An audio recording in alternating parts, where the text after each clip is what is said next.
ඔහෙ ගයන්සර් ඔව් ගයන්ස තමයි. අද පන්ති නැති? අදත් පන්ති තියෙනවා. ඇයි පුතා මෙහෙ ආවේ ඉතින්? ඇයි පන්ති තින්නේ මෙහෙ නෙවෙයි?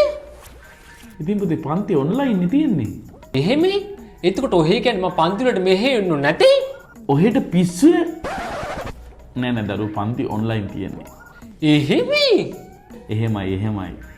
අනේ ඉතින් අපි දන්නේ නැහැ එහෙම කතාවක්. ඒක තමයි ඔන්ලයින් පන්ති තියෙන්නේ. මාසයෙන් ගොඩ දා ගන්න පුළුවන්. රෙකෝඩින් ලබා දෙනවා විභාග දක්වාම. ලෝකේ ලංකාවේ කොයි හිටියත් ගෙදර ඉඳන් මේ කරගන්න තියෙන්නේ. A level ගෙදර ඉඳන් කරගන්න තියෙන්නේ IM එකේ විතරයි විෂයන් 3ම. එච්චර දේවල් තියෙනවනේ එහෙනම්. ඒකනේ කියන්නේ. ඔය දකුණු පළාතේ කොහෙද පුතේ?